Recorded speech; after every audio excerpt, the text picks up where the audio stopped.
pressed it a little too early. That's fine. Just edit that. So, have you currently been looking for jobs? Yes, I have. Okay. I've been on Indeed and Craigslist Nice. and what's it called? Monster? Yeah. Yeah. Monster. I've just been on every website that people, there's times when people would post about jobs and I'm like, okay, like I'm just all over the place looking for jobs because for a really long time I haven't been able to find one, which is usually really weird because I tend to get jobs ASAP. Okay. Usually I get a job right after interview. Yeah. So it's like me not being able to find employment anywhere else suddenly is just like a little weird, but I also, because of school, have you? It's been hard. Oh, sorry. No, you're fine. Have you looked specifically in hospitality industries, or have you been looking for just flexibility overall? At first I was being pretty specific. Okay. Because I did want something. If I could pick one job, it would be something in the morning. I think I mentioned before that I'm trying to get myself used to waking up early and things of that sort, and just having a regular, normal daily life, as opposed to waking up super late and going to work super late, coming home super late. It just messes up. Like sleeping schedule, and then for school it's a lot. So that was my main goal at first, but because it's been so tough, at a point I'm just like, all right, you need to stop being picky. But I'm also thinking about like, all right, well, I don't want to just pick anything, because I'm also trying to learn how to be what's the word, like when you want to be consistent with something you want to, I want to last in a job, especially that's a good word, consistency.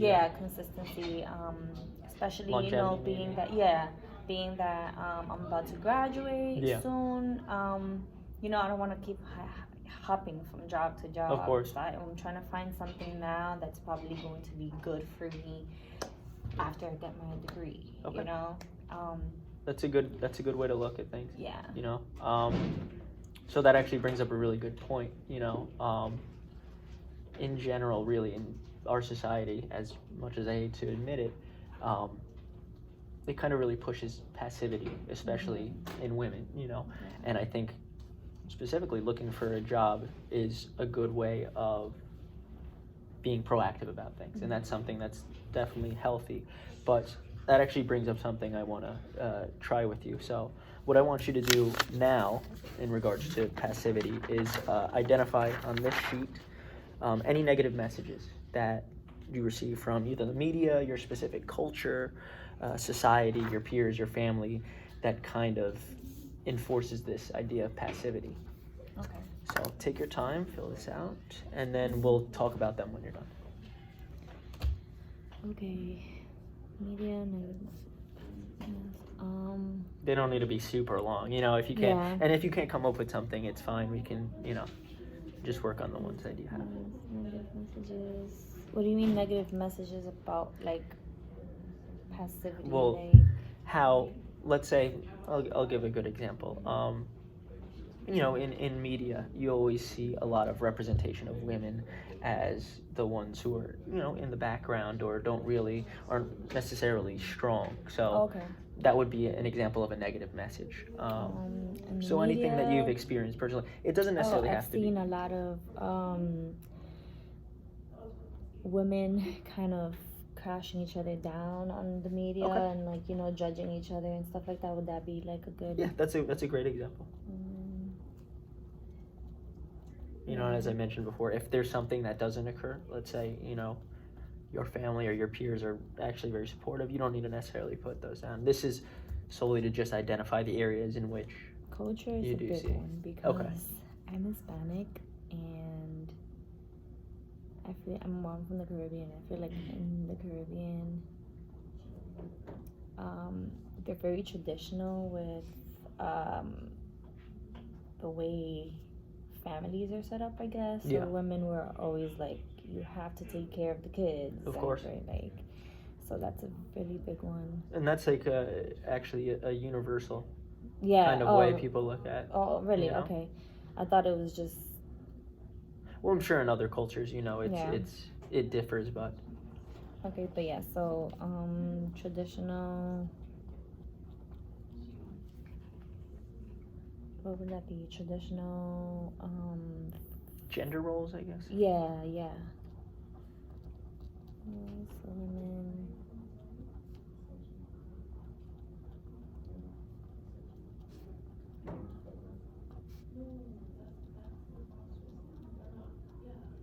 Okay, society.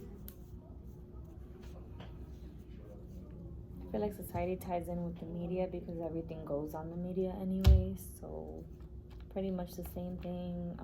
Catcalling and stuff like that, I guess you can say. And just degrading women, like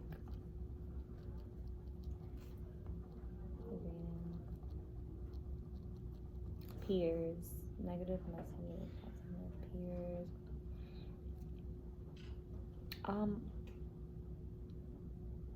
Do they have to be negative, or can we say primarily, but if, like I said, if there's nothing, let's say you have very supportive peers, you don't be under pressure to. For the most part, I have very supportive peers, even like the men, they try to avoid anything negative. Okay.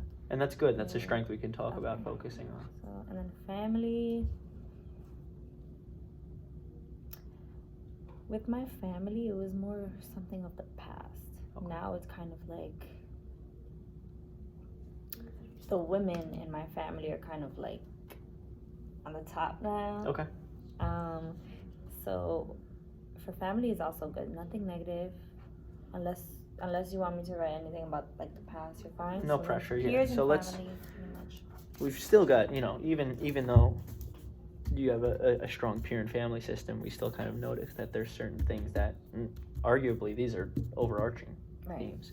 So women judging other women on the media. I feel like, and let me know how you feel about this, but this might take away from the idea of being not necessarily aggressive but assertive. Mm-hmm. Let's say you're looking for a new job or you want to really be a go-getter. Do you feel like this affects you in any way of achieving that kind of goal? It doesn't necessarily have to be searching for a job. I think that's a huge thing, actually. Okay. I feel like, for some reason, I feel like women are very heavily in competition with each other. Okay.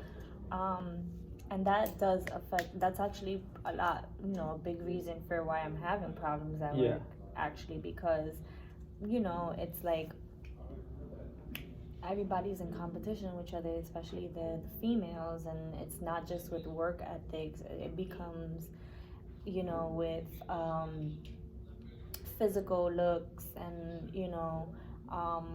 who does what better and all of this. So it becomes stressful because, especially for someone, I'm not a person of drama. Yeah. So it is very stressful, especially because, as we mentioned, this doesn't happen in my own family or with my own friends. So why do I have to deal with it at work?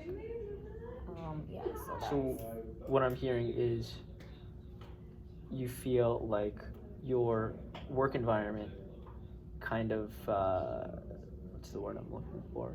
Toxic. Yeah, it is toxic in the sense of it doesn't really mirror the supportive area of your family and your peers. Right. Okay. It's and actually the complete opposite. So. Okay. Now, in regards to culture, you mentioned traditional gender roles, and as I mentioned, this is something that's pervasive, but I wonder if you could go into maybe a little bit more detail. Specifically, you said you were Hispanic. How that specifically affects your understanding of assertiveness, if you will. Well, when I was growing up, which is why I mentioned that family in the past, it was, when I was growing up, everything would be, if you don't know how to do this, you're never gonna get married, nobody's ever gonna wanna be with you, and like, if you don't know how to cook, no man is ever gonna wanna be with you, and you're gonna be nobody, and all of this stuff, and it's just like, okay. And then, growing up, like you're younger, so you're kind of forced to listen to these things, you know. Yeah. It's not like I'm gonna sit there and tell my mom, you're crazy, I'm not cleaning or cooking because you're telling me that a man is not, you know what I'm saying? Yeah. So I would just do as I'm told, and I feel like that created, you know, the whole passiveness within myself, because it's like, okay, so now, even now is like, I feel like family friends are now the ones who are like judgmental. Like my family stopped, you know, being judgmental and, you know, telling me that I'm not, you know. Yeah. And now it's like family friends. They judge in the way that, you know, we grew up, like me and my cousins, because we're all females, we're all women. Most of the people in my family are women. So yeah, it kind of just, at one point it was like learned helplessness, I guess you can say. So it was kind of like, all right, well, whatever, talk what you want to talk. Yeah. I'm gonna listen to you, kind of thing. You know, it wasn't like I fought back. Yeah. Yeah. So and then like you mentioned with culture, I feel like this happens a lot. I'm Dominican. Okay. I feel like this happens a lot. I can't really speak for other. I guess you can say like other countries and stuff like that, but I know it happens a lot in the Hispanic aspect of it. Like that's how a lot of Hispanics are raised. A lot of female Hispanics are raised by their parents, and we kind of almost have no choice but to listen up until we obviously can make our own decisions. So So what I'm hearing is, at least from a young age, I know you mentioned, you know, this doesn't really thankfully occur anymore, but you felt disrespected in the sense of your family would not appreciate when you were being assertive and instead kind of tried to suppress that. Yeah. Okay. Which kind of just, it honestly didn't change till not too long ago. Maybe after I left, before I left for college. That's pretty much when it kind of stopped. Okay.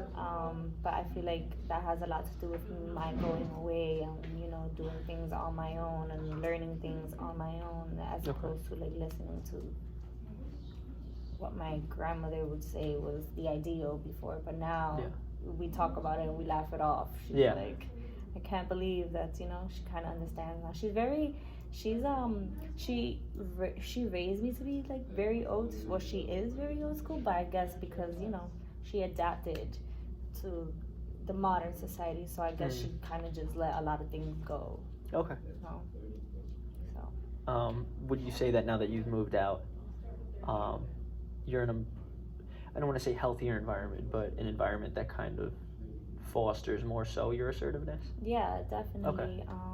I have a lot to stand up for myself now, especially, you know, having my own apartment, and you have problems with like landlord and stuff like that. So passiveness is not even an option. Yeah. No way. You know, like I said, I grew up having to be super passive about everything, and now it's just like, no, you know, I'm grown now. Yeah. I'm grown now, so I do what I feel like is right for me. I can take constructive criticism, but I'm not passive with a lot of things anymore. Okay. So. Would you say that that environment helped you, looking back, helped you be more assertive now, or do you think it's stunted how you are now? Like me living on my own? Yeah, whether that's living on your own or dealing with a landlord or relationships in your personal or work life. Do you think that your previous, I guess, cultural restrictions, if you will, has helped you now be more assertive, or do you think it's been a detriment rather? I think it did help me be more assertive. The way I grew up, it kind of taught me to be more selfish with myself, and with being selfish comes assertiveness, I guess. So I think I would say that it made me more assertive. Okay. And okay, so we talked about peers and family. That's good that you have a strong system of that. Catcalling. That's also a big deal, but I feel like that also ties in with the media. Have you personally been affected by that, or? Ooh. Yeah, every day, literally every day. Wow. And that's also part of the whole passive thing, you know. Let's Yeah. say if I were to grow up and continue to be passive, things like that would probably, who knows, it would probably lead to worse situations. Yeah. You know. So do you stand up to these kind of things? Like if I stand up to catcalling? Catcalling or just general? Oh no. Oh no. No. I feel like it's degrading women. Oh no, I don't mean standing up. I mean like standing up against it. Oh yeah. Sorry, I should have been clear. No, you're fine. Yeah. Oh, super against it. Okay. Absolutely. It's not fun. Sometimes, like where I'm from, some people don't know how to take no for an answer. So it's like, you know, you try to walk away and it's like, hey, like, you know, and they'll follow you and everything. There's been times when I've been like grabbed and everything. So it's just like, imagine if I was passive in situations like that, you know. And I feel like my environment in general has a lot to do with it. Yeah. Because I don't know what it would be like if I were to have grown up in a completely different, you know.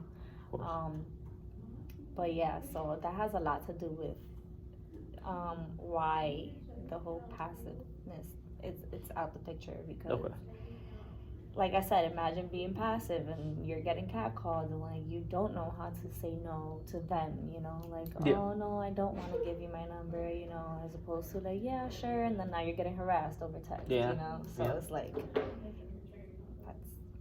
well, it's good to see that you're, you know, it seems like you're definitely, I'm not saying putting the past behind you, but you're not really letting your past kind of affect your current ability to be, you know, a little more assertive. So that actually ties into something else I want to talk about. So, you know, regarding passiveness, our society kind of focuses on unrealistic social ideals for specifically females. You know, the media, your specific culture, and society in general kind of bombards women with messages on how they should behave or how they should act, right? So this in turn kind of affects women who are struggling with conflicts, whether that's at work, in a personal life, or familial life with peers, anything really. This is kind of overarching. So having gone through, as we've talked about, you know, various forms of conflict, how do you think that you can contribute as a role model for other women in the future? Definitely start off by the way I was raised. One way I could probably contribute is probably, you know, being a mentor for younger girls. Okay. And kind of opening a window for them, letting them know that like there are certain things that you're going to hear and your parents are, I mean, I don't want to take away from like, you know, imagine, I'm not telling kids not to listen to their parents, but I do want them to, younger women to know, you know, like that's kind of, if you think about it, it's kind of like verbal abuse. Yeah. So, you know, if your parents are telling you like, oh, if you don't know how to do this, like, no man, you know, that's kind of like, so I would start off with that. I would make sure that, you know, I'm letting, you know, my younger cousins and things like that, so they don't ever, you know, you're going to find somebody. It doesn't have to be because you don't know how to cook or whatever, because you could be good at something else, you know. Yeah. So definitely empowering. Yeah. I think empowering women, starting from a young age, and then just continue to do it. Empowering and just being super positive with other women, it does a lot. Okay. It brings a much more positive like lifestyle. I don't want to sound dramatic, but it does, because we are women just like women, you know, it's women to women kind of thing. So it's like, I'm gonna help you help yourself. Yeah. And, you know, just vice versa, you know. So in general, just empowering other women. I feel like that would be a way in which I can change, you know? Yeah. Anything. So, outside, I know we've been talking about empowering your own family members. Do you think there's anywhere outside of your family that you can work on empowering other women? Yeah, at work. Yeah. You know, definitely a big one. Like I said, there's a lot of drama going on, and it's like if everybody would just, you know, oh hey, you know, you look nice today. You're doing such a good job. Stuff like that. It kind of just, even if it's the slightest thing, because it's it's a restaurant. You deal with cranky people. You deal with like rude people, high stress stuff like that. Yeah, so it's like it's tough.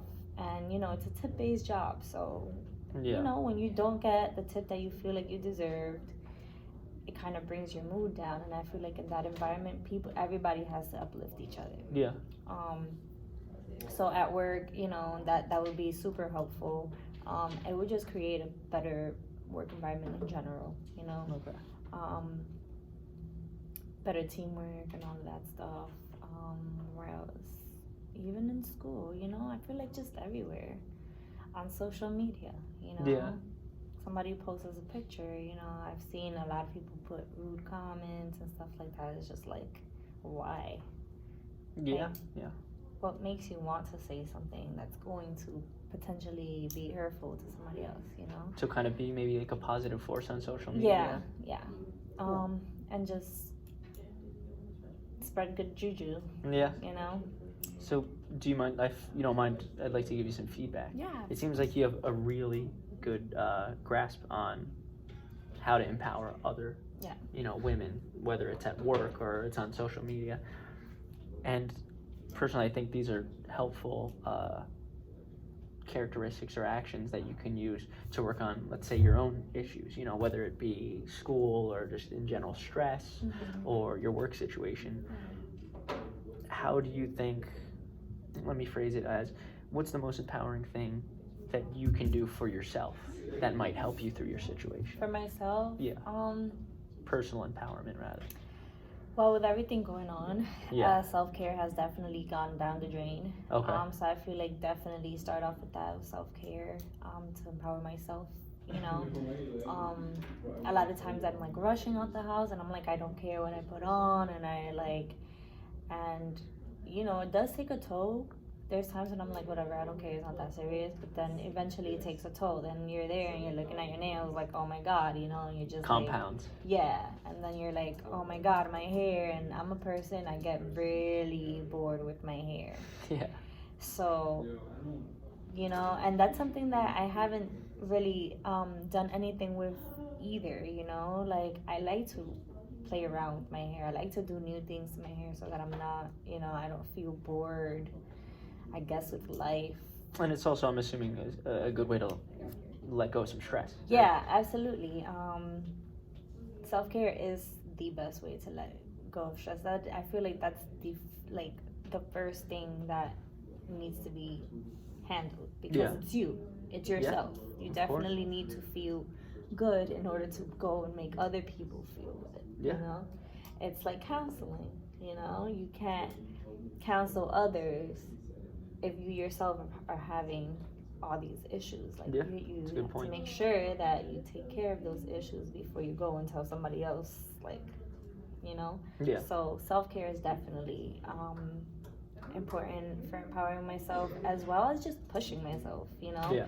I'm not gonna lie, I am pretty lazy, and just helping myself, you know, in those situations. Like, hey, set an alarm, even on your days off. Why not set an early alarm, you know? Go for a jog or something. Eat breakfast, something that I never do. So just, you know, pushing myself. Self-care, pushing myself, and overall just trying to keep a positive attitude about everything. You know, everything could be flying out the window. So long as you're just, you know, of course it's normal to cry and feel sad and like go through things and stuff, but I don't feel like, I feel like trying to maintain a positive attitude and all those things is definitely important. So that no, it's not a negative snowball effect, you know, Yeah. like, or a domino effect, you know, like, all right, well, this is going horrible, this is going horrible, this is going horrible. Well, okay, well, I'm just, you know, Just screw gonna everything. go with the flow, yeah. Yeah, so those are definitely important. Self-care, pushing yourself, and staying positive throughout everything. And those are all kind of Go ahead and build on each other, Yeah. you know. Have you, going off of that self-care aspect, are you normally big on self-care, or is this something that you have had issues with for a long time, or is it just recently? I am big on self-care. I up until recently I didn't know. I thought self-care was just hygiene and stuff like Yeah. that, you know. But I have always, you know, tried to. I'm always that person that everybody would tell you, you know, you're always happy and, like, you know, all that Yeah. stuff. And, like, a lot of people would tell me, you're so discreet, I would never know that you're going through this and stuff like that. And it's like, yeah, I guess. You haven't, if you will, explored all forms of self-care. Do you still feel that it's just hygiene, or have you kind of expanded your understanding of self-care? I feel like I need to expand. Okay. There are things that I'm just like, I can't get myself to do this. Like, Yeah. for example, one of them is reading. I think I mentioned this in, like, the first session, you know. I want to read. Knowledge is power, you know. Yeah. I want to learn new things, and I want to, you know, just in general, just reading. I feel like reading is just good for you, and I feel like that would be a good form of self-care, you know, teaching Absolutely. yourself things. And that's something I cannot get myself to do for nothing. Like, I try and I'm like, I can't. Like, I get like 2 pages in and I'm like, I'm falling asleep, or I'm on my phone, you know. Yeah. So that's another thing. My phone is a huge distraction for me, and I'm trying to find ways to avoid that. Okay. Because, you know, forever being on my phone stops a lot of things, you know what I'm saying? So it's like, there's times when I would rather be on my phone as opposed to maybe doing a face mask or something, Yeah. even though I could potentially be doing both, you know? Yeah. Like, let me just take the time to mix this. But yeah, so I'm still learning about self-care in general, but I feel like in general I have always tried to maintain good self-care from the knowledge that I had about it. Like, Okay. obviously the things that I didn't know were self-care, I'm going to try to tackle those. But do you think maybe a self-care schedule, if you will, just maybe a schedule dedicated specifically to any free time you have, that would be awesome. right? Would that be something that you would be willing to work towards? Yeah, Okay. that sounds fun. But the whole, I feel like everything requires, well, not everything, because you can, you know, do things, learn how to do things yourself, but I feel like everything requires money. Mhm. So with this job that I super dislike right now, Yeah. I haven't been able to get my nails done. Yeah. I haven't been able to, like, take a lot of time for myself. I'm here stressing about other things, but So one step before the other. yeah. But nonetheless, would it be something that you might want to work towards? Yeah, of course. That sounds fun too. Cool. I also want to talk about reading. That was a good point you brought up about self-care. And specifically, there's a lot of books out there that kind of tie into empowerment. Mhm. So if you're interested, maybe something we can explore in our next session Okay. could be something called bibliotherapy. So I could assign a book or a poem or any sort of short story to you, and then the next session we you can can, discuss Kind of like how a you book, felt about, what's it called? Like a meeting. Was it book? like a club? book Kinda club. sounds- Exactly, but focused around themes of empowerment or strength or things like that. Would that be something that you'd be interested in? Yeah, sounds. Yeah, and probably someone told me that once I start reading something and finish it, that it will be a lot easier to keep It'll reading. be, yeah, it'll, So I feel like that would definitely be a topic that I would be interested in reading. Okay. So I don't quit. yeah. So that sounds fun. Well, if you'd like, I can definitely develop a couple of, I don't want to call them assignments, but options that you might be interested in? Yeah, absolutely. I am super interested. Okay. Thank you. Cool. Yeah, of course. So we are getting close to the end of our session. We still have a couple minutes, but I just want to do a summary, and if you have any feedback, feel free to give it to me. So we've discussed a couple of techniques regarding personal empowerment, and that extends to, you know, people that you work with. And it seems that you've, you know, empowering others might be a good step towards working on empowering yourself. We also discussed looking for new jobs, and not just jobs that are going to be the quickest or the easiest to achieve, but the ideal job. And if you can, maybe utilizing some assertiveness to look for and not negotiate, but achieve your ideal job, even if you have to discuss it with some of your employers. Is there anything else? No, feedback for you. I think it's awesome that we broke it down to this. You know, we started talking about a couple of different problems, and then like little by little, we're like, it's like the Russian dolls. Yeah. You know? It's definitely a process. And then we kind of came to the conclusion that like, despite everything going on around me, like you need to make sure that you are taking care of yourself. Definitely. And that's how like everything just gets better. It's like a flower blooming. Yeah. And I appreciate that. I didn't think of it that way. And it's good that we also, you know, if you want to hold on to this, it should be good to hold on to, just because, you know, it was good that we kind of identified overarching themes of, you know, negative messages or things that kind of assert passiveness in women.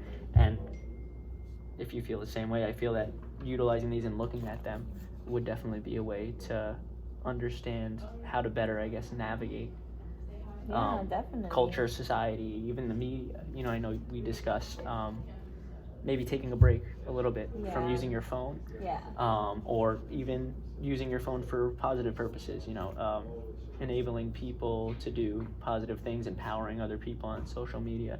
So definitely put some thought into that.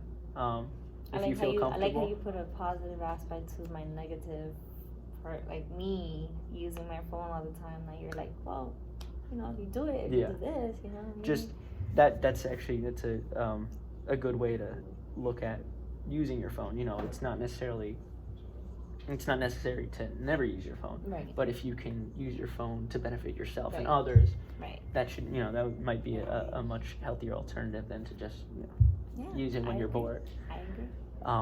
I do want to bring up, you know, before we end the session, that, you know, I want to bring up the fact that we are nearing the end of our counseling sessions. Okay. So we have about 3 or 4 sessions left, but I want to take a few minutes to just check in with you and see how you're feeling about the end of this relationship, if you will. So if you have any concerns or worries, feel free to discuss them. Otherwise, you know. Everything was pretty straightforward. You did like help me think outside the box for a lot of things. So I feel like this was a lot of help, and I can't wait to see what's gonna happen towards the end. Hopefully I'll be reading books and new job, and, you know, empowering women on social media.